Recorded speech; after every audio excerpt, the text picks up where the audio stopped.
Salut chers amis, bienvenue dans une nouvelle vidéo de cette série appelée The Plastics Academy.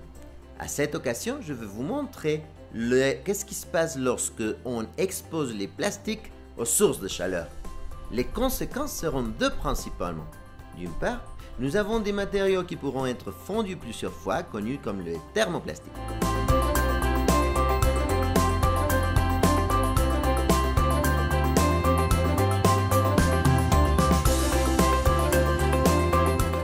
Alors que d'autre part, nous trouvons autres matériaux qui peuvent se conformer la première fois et ne plus jamais devenir souples en présence de la chaleur, les matériaux thermodurcissables.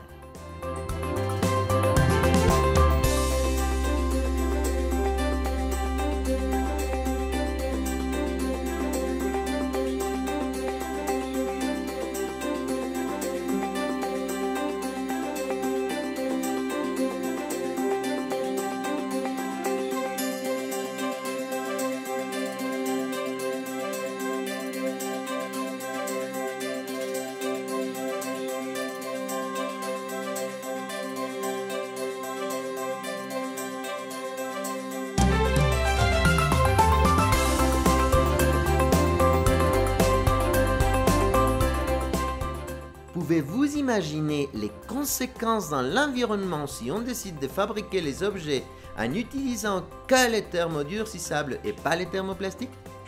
Évidemment, dans un point de vue écologique, l'idéal serait toujours pouvoir recycler les thermoplastiques, mais il faut quand même reconnaître que les thermodurcissables ont aussi des avantages tels que la résistance chimique, la résistance mécanique ou la résistance à la chaleur. Mais pourquoi ce phénomène se produit-il? Imaginons que le spaghetti que nous voyons ici corresponde aux chaînes moléculaires d'un matériau thermoplastique tel que le polyéthylène haute densité présent dans le récipient que nous avons déjà fondu. Lorsque la chaleur arrive, les molécules peuvent glisser les unes sur les autres et couler à l'intérieur d'un moule par exemple. De même, la matière plastique va solidifier en cessant de couler dès qu'elle refroidit. Et cela peut se répéter des dizaines de fois. Par ailleurs, les molécules d'un matériau thermodurcissable comme la mélamine de l'assiette que nous avons regardé avant, après avoir été conformées la première fois, forment un réseau de chaînes moléculaires fixes pour toujours, comme s'il s'agissait de petits points de soudure entre une chaîne et l'autre. Donc, si nous augmentons la température, au lieu de pouvoir glisser, les molécules restent toujours en place jusqu'à qu'elles brûlent. Saviez-vous que les pneus face à la chaleur ne peuvent pas fondre, mais brûlent produisant une fumée noire et dense? Les pneus sont fabriqués essentiellement en caoutchouc naturel, mais aussi en caoutchouc synthétique et en caoutchouc styrène butadiène et en caoutchouc butadiène. Et tous, comme vous pouvez le deviner, thermodurcissables.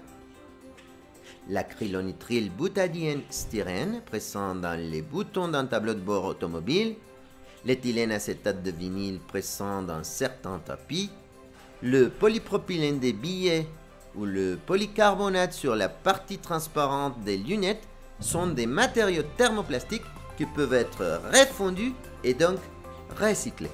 En ce qui concerne les matériaux thermodurcissables, on peut mentionner la résine phénolique connue sous le nom de bakelite présente dans les poignées de casserole ou l'éthylène propylène diène monomère présent dans les joints automobiles et même le polyuréthane trouvé sur la semelle d'usure de quelques chaussures. Est-ce que vous avez déjà identifié cette sorte de matériau dans votre maison? Je voudrais remercier toutes les personnes qui partagent déjà ces vidéos, qui m'ont écrit des emails ou m'ont téléphoné, mais surtout vous qui prenez le temps d'entreprendre avec moi cette grande aventure. Pour l'instant c'est tout, mais pas sans vous dire que rien dans la vie vaut la peine si ne se fait pas pour les autres avec beaucoup d'amour et passion. À la prochaine chers amis, au revoir.